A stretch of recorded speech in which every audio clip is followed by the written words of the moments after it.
할렐루야. 아멘. 우리 강덕선 집사님이 자리에 앉는데요. 우리 하엄이가 이래요. 아빠 잘했다고. 아빠 너무 멋있다고. 그쵸? 참 아름다운 가정의 모습입니다. 특별히 이제 5월달 가정의 달 아닙니까?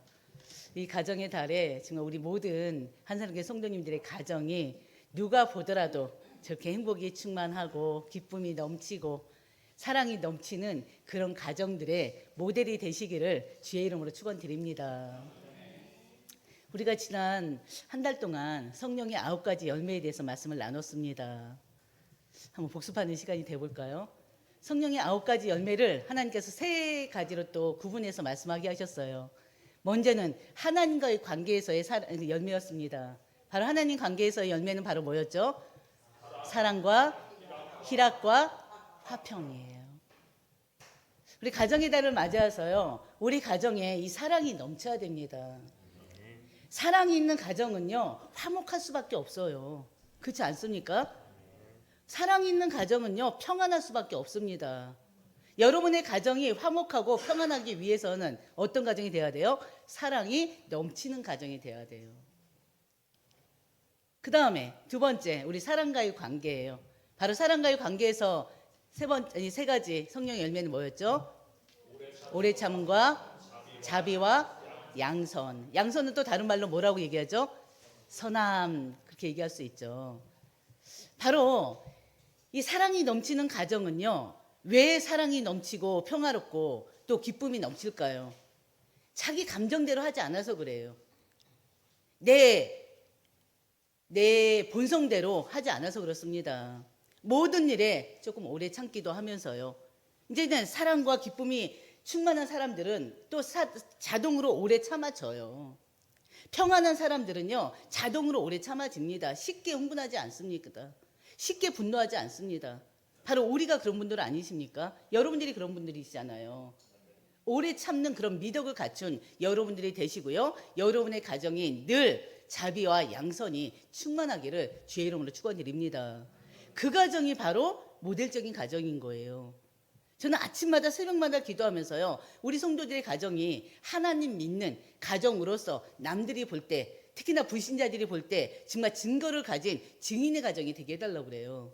그러면서 지금 9가지 열매를 선포하면서요, 우리 모든 성도들의 가정이 사랑이 넘치고 또 기쁨이 넘치고 그 속에서 평안을 누리는, 세상이 줄 수 없는 그 평안을 누리는 가정이 되게 해달라고 기도합니다. 그러면서요, 사람들과의 관계에서도 쉽게 부딪히고 쉽게 화내고 분노하고, 그래서 이렇게 이러는 가정이 아니라, 이러는 우리 성도들이 아니라 어떤 성도? 오래 참고 자비하고 또 양선을 행하는 그런 성도들이 되게 해달라고, 그런 가정이 되게 해달라고 기도하고 있습니다. 그러면서 마지막 자기 삶을 통해서 나타난 열매예요. 그 열매가 어떤 열매입니까? 3가지. 어떤 열매죠? 충성과 온유와 절제. 다음 주에 쪽지 시험 보겠습니다. 예배 시작 딱 하고 쪽지 나눠줄 테니까 하나씩 다 써보세요. 그래서 통과한 분들만, 그쵸, 그건 말이 안 되죠. 사실은 말이 안 되죠. 그렇게 하고 싶은데, 목회자로서 그렇게 하고 싶은데 그건 안 되겠죠. 여러분들이 원하시면 할 수도 있고요. 예배 시간 말고 끝나고 원하시는 분도 저한테 살짝 말씀해 주시길 바랍니다. 그러면은 1등한 사람에게 뭐 특별한 선물이라 준비하던가 그렇게 해야 되겠습니다. 왜 제가 자꾸 한 달 내내 이 9가지 열매 말합니까? 제가 볼 때는요, 그 9가지 열매가 우리 삶의 전체예요. 그 9가지 열매가요, 우리 하나님의 백성들로서는 바로 그 자체가 바로 전도자의 삶인 거예요. 그 삶이 바로 전도 선교입니다. 전도지 중요합니다. 말씀, 구원의 말씀이 말씀이 기록되어 있는 전도지 중요해요. 근데 그 전도지보다 더 중요한 게 우리의 삶이거든요. 그래서 여러분들이 성경 말씀을 통해서요, 여러분들의 삶이 발견돼야 돼요. 이 성경 말씀을 통해서요, 여러분의 인생이 어떻게 보여져야 됩니다. 이 성경 말씀을 통해서요. 그래서 여러분들은 항상 성경 말씀을 항상 늘 옆에 두시고요, 늘 읽고 또 묵상하시고 또 때로는 암송하시길 바랍니다. 그러면 이 성령께서 여러분들에게 바로 이 9가지 열매가 주렁주렁 매달리게 할 것입니다. 한마디로 증거 있는 증인의 삶이 되게 할 거예요. 여러분의 가정이 바로 그런 가정이 되기를 주의 이름으로 축원드립니다. 5월은 어떤 달? 가정의 달. 이번 주에는 어린이날이 있습니다. 그리고 또 어버이날이 있습니다. 그래서 여러분들이 정말 가정에서 정말 이제는 어린이날, 어버이날 특별히 더 사랑을 나누는 또 날이 돼야 되겠죠. 그러면서요, 이번 주 바로 말씀이 하나님이 빚으시는 가정이에요. 이 빚으심이 너무나 중요하더라고요. 사실은 제가 주여 우리를 회복하소서, 말씀과 기도로 나를 빚으소서, 이거를 원단 준비, 말씀을 준비하면서 1년 동안 이 말씀대로 가야겠다. 그런 이제 계획을 세웠어요. 하나님이 주신 마음이었어요. 그래서 회복하소서 한 달, 그 다음에 빚으심 한 달, 말씀 한 달, 기도 한 달, 이런 계획을 가지고 있었거든요. 근데 빚으심이, 와, 이게 우리 삶의 전체인 거예요. 하나님이 우리를 계속 빚어주시잖아요. 근데 어떤 사람으로 빚어줘야 되냐. 바로 이러다 보니까 빚으심이 끝이 없어요. 그래서 우리 삶은 계속 하나님의 빚으심 가운데 변화돼야 되는 삶이 돼야겠더라고요. 그래서 이번 달에 또 빚으심으로 갈 것 같아요. 원래는 말씀으로 가려고 했는데 모르겠어요. 하나님께서 또 중간에 또 어떻게 바꾸실지 모르겠으나 우리의 삶이, 왜냐면은 이 성경 말씀 많이 아는 거 좋지만 소용없습니다. 삶이 안 되면. 이 성경 말씀을요, 다른 사람들보다 더 많이 외우고 있어도 좋지만 그게 삶이 안 되면은 헛것이에요. 예배를 아무리 잘 드려도요, 하나님 앞에 아무리 충성된 자라도 삶이 다른 사람들이 볼 때, 내가가 아니라 다른 사람들이 볼 때, 특히나 불신자들이 볼 때 이 삶이 정말 하나님과 함께하는 삶으로 비춰지지 않는다면, 예수의 향기가 나지 않는다면 그것은 그냥 종교 생활에 불과합니다. 그리스도인의 삶은요, 말씀과 함께하는 삶이 돼야 되고요. 그 말씀 속에, 말씀과 함께 여러분의 삶에서 이 말씀이 묻어나는 삶이 돼야 돼요. 삶이 안 되면은 글쎄 모르겠네요. 저는 헛것이라고 생각해요. 삶이 돼야 돼요. 그래서 교리, 말씀 많이 아는 거 중요하지만 삶이 안 되면 다 소용없는 것입니다. 그래서 여러분들이 삶이 바로 하나님과 함께하는 삶, 말씀과 함께하는 삶, 그 말씀이 또 삶 속에서 나타나는, 드러나는 그런 삶이 되시기를 주의 이름으로 축원드립니다. 그래서 이번 달 첫 주 말씀이 바로 하나님이 빚으시는 가정이에요. 특히나 5월은 가정의 달이기 때문에 이렇게 말씀 준비했습니다. 첫 번째요, 하나님은 가정을 설계하시고 빚으시는 토기장이십니다. 우리가 지금 빚으심을 얘기하면서 계속 얘기하죠. 나는 진흙이요, 하나님은 토기장이시다. 계속 말씀하고 계시잖아요. 바로 가정은요, 하나님이 만드신 최고의 걸작품입니다. 가정은요, 하나님께서 친히 세우신 첫 번째 공동체예요. 교회보다 먼저 가정을 세우셨습니다. 국가보다 먼저 하나님은 우리의 가정들을 세우셨어요. 근데 아무리 좋은 재료가 있어도요, 설계도가 틀리면 바로 그 집은 무너질 수밖에 없습니다. 무슨 말입니까? 우리가 마태복음을 통해서 반석위에 세운 집, 모래에 세운 집 얘기하잖아요. 반석위에 세운 집은 절대 무너지지 않아요. 그러나 모래 위에 세운 집은 쉽게 무너집니다. 우리의 집이 바로 그런 집이에요. 아무리 좋은 재료로 써도요, 설계도대로 짓지 않으면 그 집은 반드시 무너질 수밖에 없습니다. 마찬가지로 아무리 좋은 사람을 만나도요, 우리가 관계를 하면서 아무리 좋은 사람을 만나도, 아무리 환경이 좋아도 하나님이 주신 가정의 설계도를 잃어버리면 그 가정은 흔들릴 수밖에 없어요. 오늘날 많은 가정들이 어려움을 겪고 있는데요, 그 어려움을 겪고 있는 이유가 하나님의 설계대로 갖춰져 있지 않기 때문에 그렇습니다. 창세기 1장 27절에 뭐라고 했어요? 하나님은 인간을 창조하셨는데 하나님의 형상대로 창조하셨다고 그랬어요. 그러면서 뭐라고 했습니까? 남자와 여자를 창조하셨다 그랬어요. 하나님의 형상대로 창조받은 우리 인간은요, 하나님과 교제할 수밖에 없는 영적인 존재입니다. 그렇기 때문에 우리 인간은 먼저 하나님의 창조물로서, 피조물로서 바로 하나님과 교제하는 자가 돼야 되고요. 우리 가정들은요, 하나님의 말씀으로 세워지는 가정들이 돼야 돼요. 하나님과 교제하면서 세워지는 가정들이 돼야 됩니다. 하나님께서는요, 먼저 남자와 여자를 지으시고 아담을 먼저 땅의 흙으로 만드셨습니다. 그리고 아담이 잠들어 있을 때 아담의 갈비뼈로 그 갈비뼈를 취해서 하와 여자를 만들었어요. 이게 하나님의 만드신 원리예요. 창조의 원리예요. 1장 18절 보면요. 1장 18절 보면요. 우리 같이 보겠습니다. 사람이 혼자 사는 것이 좋지 아니하니 내가 그를 위하여 돕는 배필을 지으랴 하시니라. 사람이 혼자 사는 것이 좋지 아니하니 내가 그를 위하여 돕는 배필을 지으리라 하시니라. 바로 이 말씀을 통해서 하나님은 가정을 이제 시작하셨습니다. 우리는요, 관계 속에서 빚어지는 존재입니다. 사람들과의 관계 속에서 빚어지는 존재예요. 하나님과의 관계 속에서 빚어지는 존재예요. 우리는 혼자 살 수는 있지만요, 혼자 존재할 수는 없습니다. 오늘날 많은 사람들이 혼자 사는 가정들이 굉장히 많아요. 뭐 여러 가지 이유들이 있죠. 여러 가지 이유들로 결혼하지 않은 이유, 뭐 사별이나 여러 가지 이유들로 혼자 사는 분들이 계시는데요. 중요한 것은요, 성경에서 말해주고 있어요. 인간은 절대 혼자 고립된 존재로 살아가지 않게끔 관계를 맺으며 살아가는 존재로 지음 받았다는 것을 말씀하고 계십니다. 네, 혼자 사는 거, 여러분들이 혼자 사는 분들도 계시는데요. 혼자 산다고 해서 혼자 사는 건 아니잖아요, 사실은. 가정에서 혼자는 살지만 결코 혼자 사는 삶이 아니잖아요. 하나님과의 관계 속에서 살아가고 있고요. 또 교회 공동체 안에서 함께 살아가는 관계입니다. 그리고 가족들과 이 집 안에서는 혼자 있지만 가족들과 계속 교제하면서 살고 있잖아요.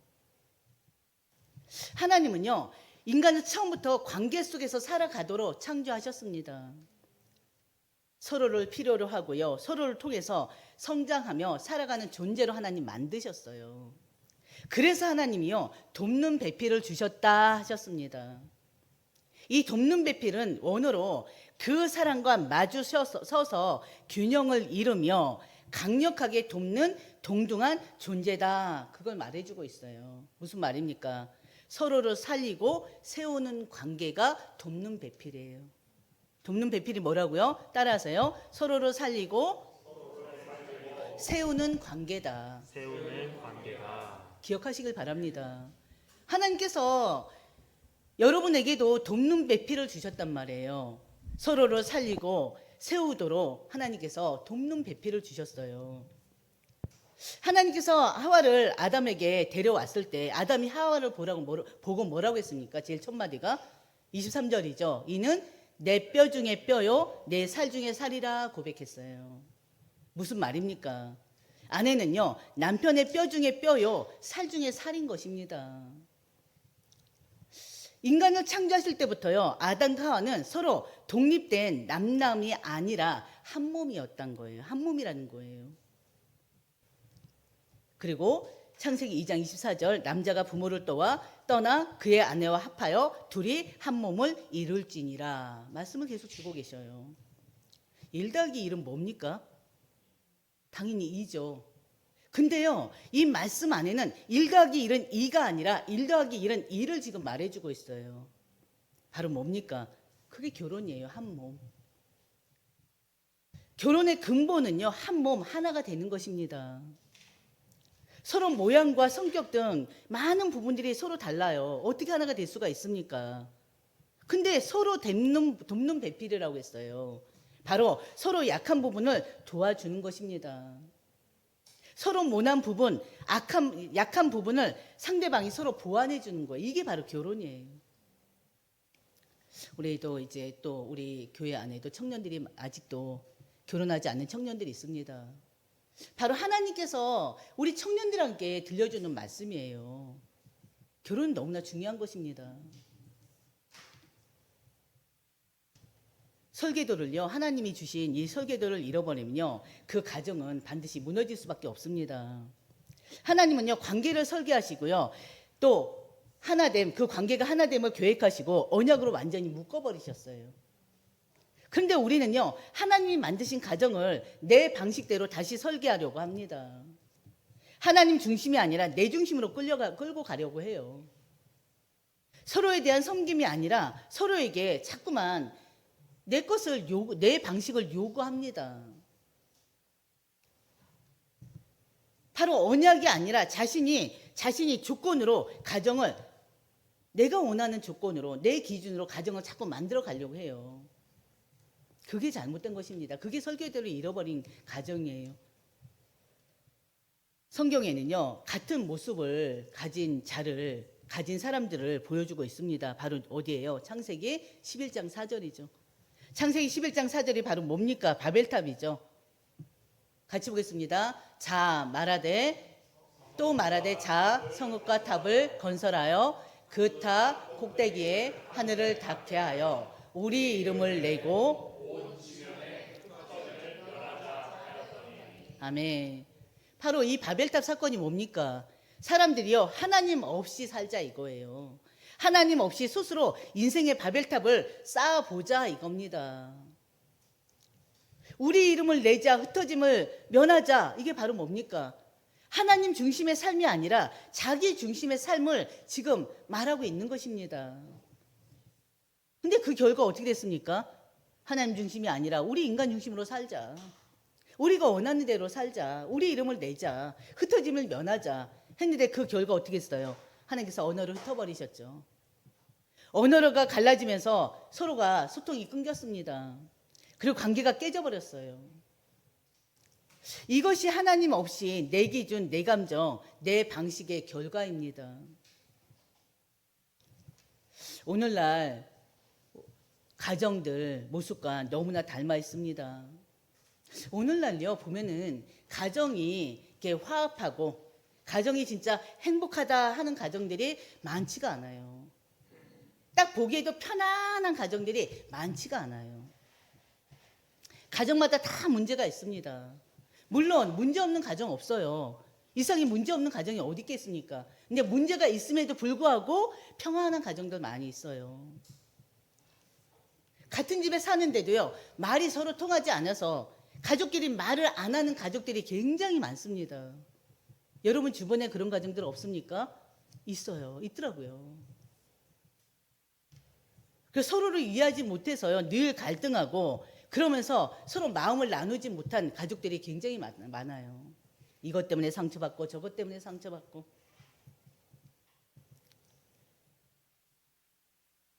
가정에 대한 계획들이 있어요. 근데 계획을 나누면서도 서로 어긋나요.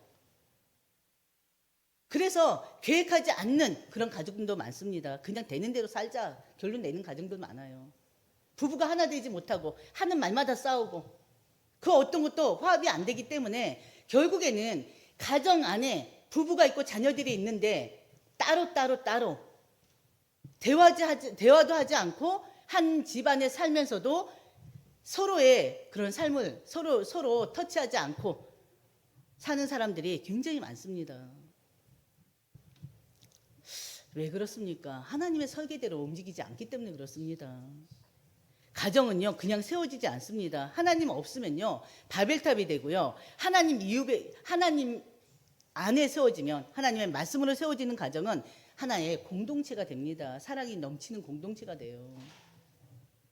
바로 뭐부터가 잘못됐습니까? 결혼에 대한 그 방식이 잘못됐어요.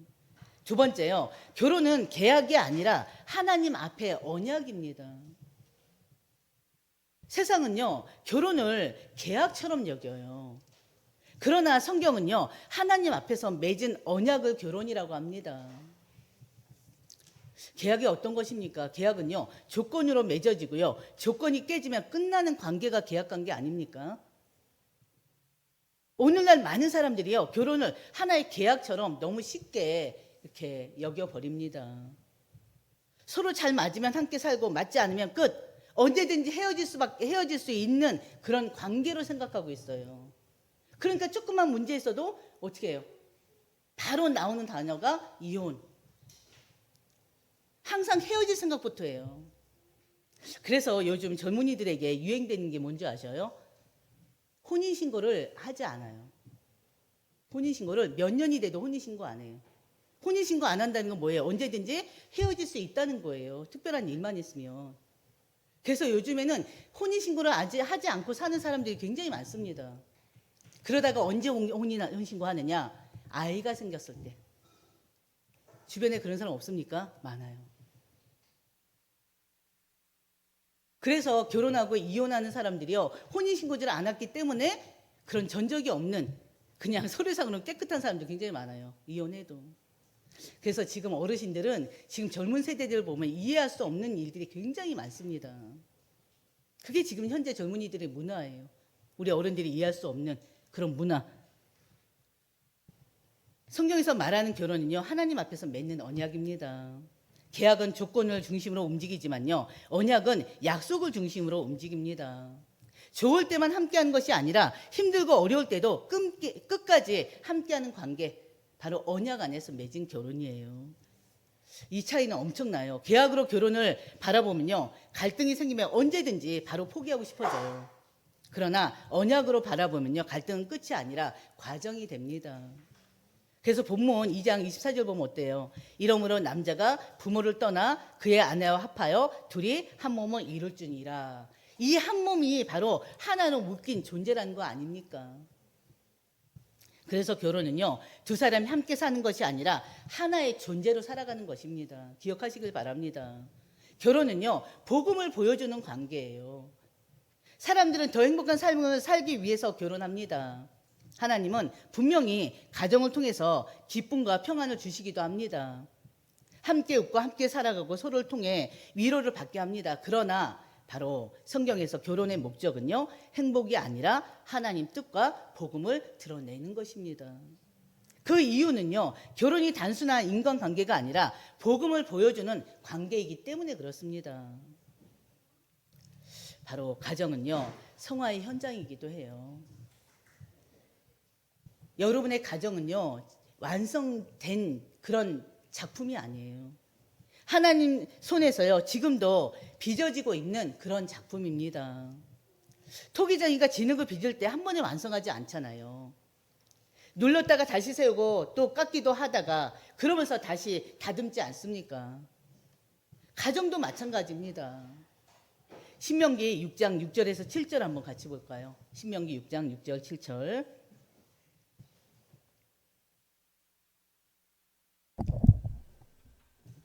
같이 보겠습니다. 오늘 내가 내게 명하는 이 말씀을 너는 마음에 새기고 내 자녀에게 부지런히 가르치며 집에 앉아 있을 때든지 길을 갈 때든지 누워 있을 때든지 일어날 때든지 이 말씀을 강론할 것이며 그랬어요.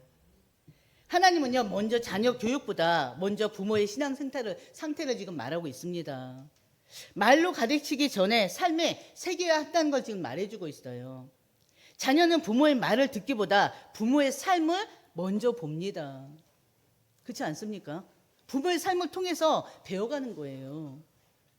기도하는 모습, 부모들이 말하는 또 모습, 태도, 부모들의 성격, 성품, 그게 다 자녀들한테 그대로 어떻게 돼요? 전달되잖아요. 이것이 바로 또 가정에서의 신앙 교육이기도 합니다. 신앙은요, 가정에서 전수돼요. 내 자녀에게 부지런히 가르치며 그랬어요. 앉았을 때, 길을 갈 때, 누워있을 때, 일어날 때 특별한 시간이 아니고요, 일상의 모든 순간이 신앙 교육의 자리가 바로 가정입니다. 그렇지 않습니까? 가정은 단순한 생활 공간이 아니에요. 신앙이 살아 움직이는 바로 현장입니다. 그래서요, 가정은 말씀을 배우는 곳이고요, 하나님을 경험하는 것이고요, 또 믿음을 전수하는 곳이기도 합니다. 특히 자녀를 키우는 거 얼마나 힘듭니까? 우리 장희정 집사님, 박현배 성도 쌍둥이 키우느라고 너무 힘들어요. 혼자서는 절대 못 키워요. 반드시 2명 이상이 있어야 돼요.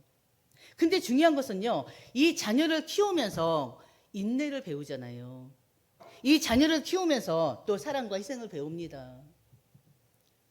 이게 바로 성화의 과정입니다. 우리에게 가정은 힘든 것이 아니라 하나님이 나 한 사람을 변화시켜가는 그런 현장이에요. 가정은요, 나의 신앙이 실제로 시험의 자리이기도 하고요, 우리의 신앙을 자라게 하는 그런 자리이기도 합니다.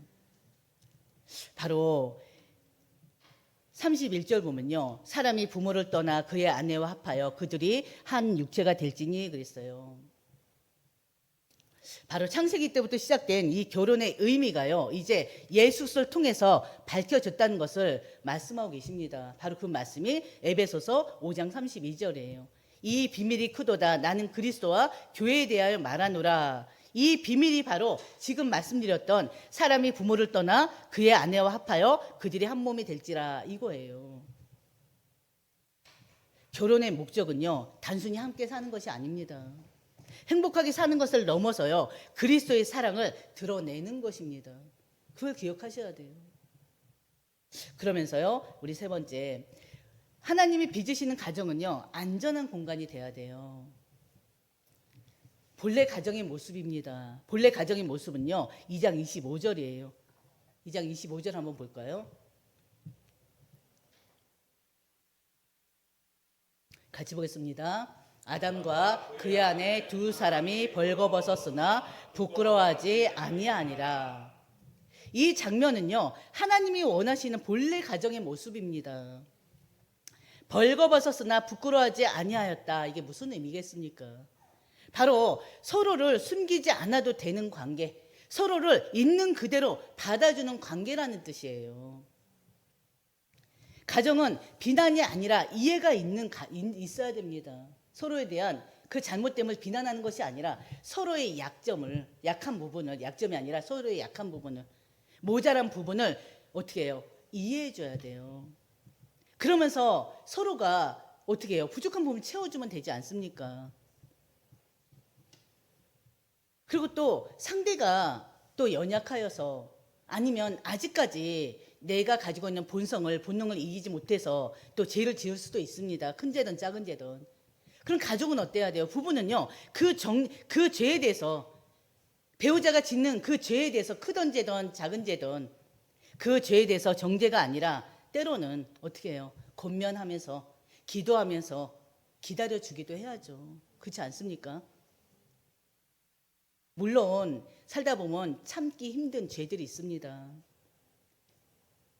사람의 힘으로 고쳐지지 않은 게 있어요. 하나님이 고쳐야 되는 부분들도 있어요. 그것 때문에 또 이혼 가정이 늘어나기도 합니다.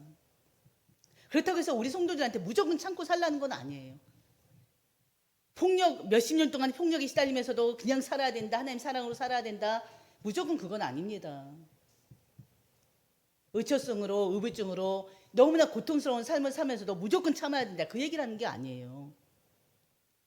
최소한 우리가 그리스도의 인으로서 품을 건 품고, 이해할 건 이해하고, 안 되는 건 끝까지 하는 게 매달리고 기도하고, 그러면서 하나님 앞에 구해야 됩니다. 그래도 끝까지 해결이 안 되면 또 어쩔 수 없이 또 나눠지기도 하고요. 특히나 드리고 싶은 말씀은 바로 벌거벗었으나 부끄러워하지 아니하였다. 바로 서로를 이해하고 수용하고 품어주라는 것을 얘기하는 것입니다. 정죄하는 것이 아니라 수용하고요, 상처를 주는 것이 아니라 서로가 말씀과 기도를 통해서 치유하는 그런 가정이 돼야 된다는 것을 얘기하는 것이에요. 이것이 바로 하나님이 임재하시는 가정의 모습입니다. 누가복음 15장 20절 탕자의 얘기 우리는 너무나 잘 알고 있잖아요. 모든 것을 잃고 어떻게 해요? 완전히 그 집골로 돌아온 그 아들, 아버지 품으셨잖아요. 그게 가정이에요. 하나님이 함께 하시는 가정은요, 절대 무너지지 않습니다. 한번 여러분 생각해 보세요. 하나님이 함께 하시는 가정은 절대 무너지지 않는다. 아멘이십니까? 근데요, 중요한 것은 하나님이 함께 하시는 가정도요, 갈등이 있고요. 깊은 갈등이 있고 무너지기도 해요, 사실은. 안 그래요? 지금은 이제 이 목회자로서 참 조심스러운 일들이 많아요. 예수 그리스도가 모든 문제 해결된다. 아니요, 해결되지 않은 문제 많거든요. 하나님 믿어도요, 무너지는 가정들이 있습니다.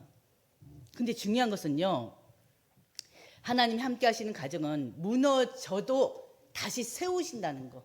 그래서 절대 무너지지 않는다고 표현하는 것입니다.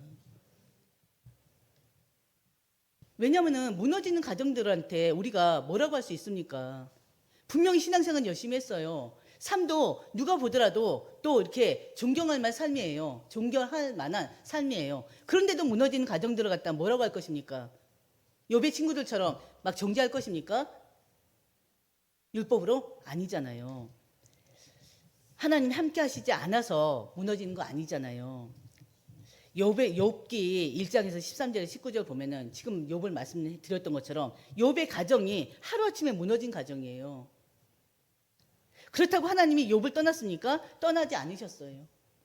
욥은 욥기 42장 10절 보면요, 하나님은 다시 그 욥을 회복시키셨습니다. 지금 이걸 얘기하는 거예요. 다윗은 어떻습니까? 다윗은 하나님 마음에 합한 자로 불린 자예요. 근데 그의 가정은 결코 평탄하지 않았습니다. 여러분 너무나 잘 아는 것처럼 다윗이 죄 때문에, 다윗이 바세바와의 저지른 그 죄로 인해서 그 이후에 가정 안에 얼마나 큰 갈등들이 들어왔습니까? 관계들인데 완전히 무너져 버렸잖아요. 다윗의 아들 암놈이 이복리 다말을 어떻게 해요? 성폭행해 버렸잖아요. 그래서 압살롬이 그 분노를 품고 있다가 결국 그 형 암놈을 죽이지 않았습니까? 자식들끼리, 이 다윗의 자식들이 지금 다른 자식이 아니라 다윗의 자식들끼리 살인이 일어난 거예요. 이 모든 상황 속에서요, 하나님은 다윗을 떠나지 않으셨고요, 그의 삶을 붙들고 계셨습니다. 결국엔 하나님께서 그 속에서 다윗을 이렇게 세우셨어요. 이스라엘의 최고의 왕으로. 노아의 가정은 어떻습니까? 창세기 6장 보면요, 세상에 죄악이 가득하고 사람의 마음으로 생각하는 모든 계획이 악할 뿐임을 보시고 하나님이 홍수를 일으키셨습니다. 온 세상을 완전히 멸하셨어요. 근데 한 가정, 믿음의 가정, 노아의 가족을 하나님 살리셨어요. 세상은 무너지고 있지만 하나님은요, 그 노아의 가정을 방주 안에서 지키고 계셨습니다. 하나님이 함께 하시는 가정은 어떤 상황에 있어도 하나님이 지키신다는 걸 지금 얘기하는 거예요. 물론 말씀드렸던 것처럼 무너질 수 있어요. 망할 수도 있어요. 그러나 하나님은 무너진 상태로 그냥 두지 않아요. 망한 상태로 그냥 두지 않아요. 다시 반드시 이렇게 세우셔요. 그게 하나님의 방법이에요. 여호수아 2장 기생 나압이 있습니다. 나압은요, 여리고 성 안에 살고 있던 자예요.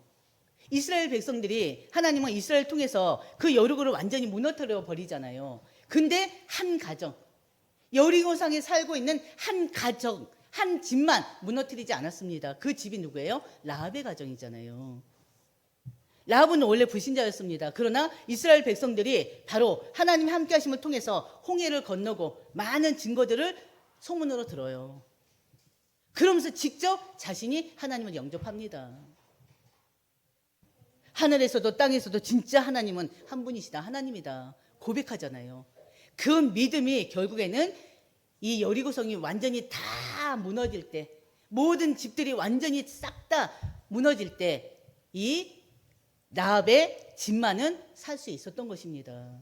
바로 뭐예요? 믿음의 결과죠. 라합 한 사람의 믿음이 온 가족을 살렸을 뿐만이 아니라 나중에는 다윗 왕조의 조상이 되기도 하잖아요. 특히나 예수님의 족보에 이름이 올라가는 증거들까지 어떻게 해요? 체험합니다.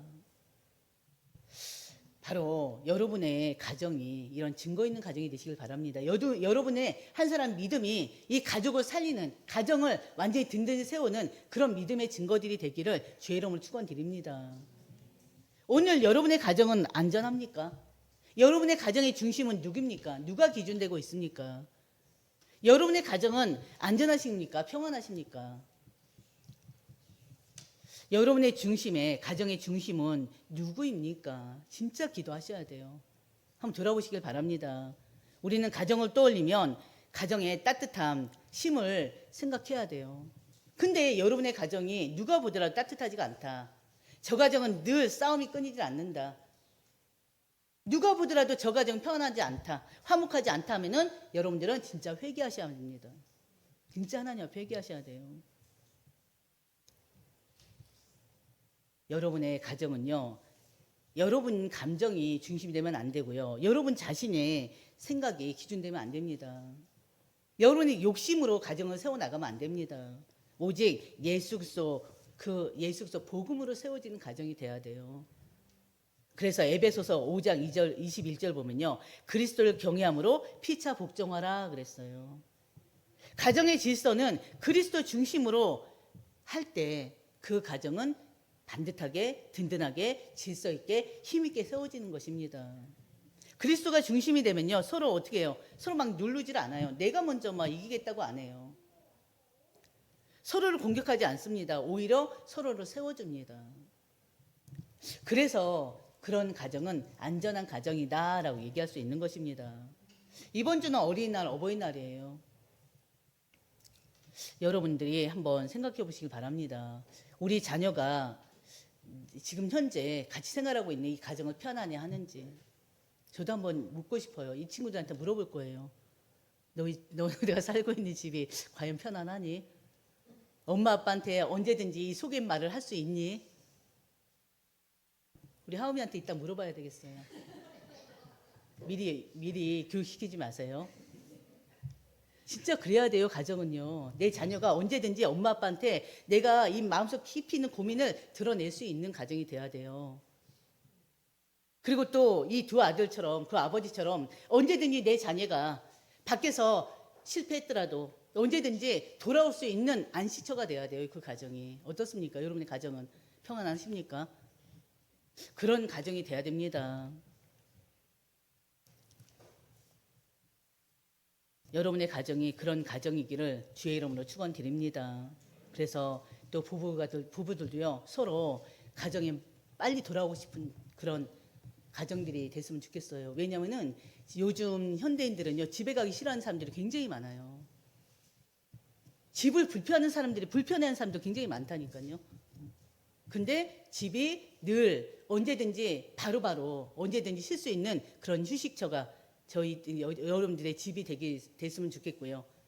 그리고 또 항상 편히 쉴 수 있는 그런 공간이 여러분의 집이 됐으면 좋겠습니다. 그래서 여러분들 집만큼이야 집이야말로 행복이 넘치는 그런 가정들이 되시기를 주의 이름으로 축원드립니다. 그래서 여러분이 결단하시길 바랍니다. 우리 가정이 바로 예수 그리스도 중심으로 세워지는 가정이 되도록 기도하시면서 결단하시길 바랍니다.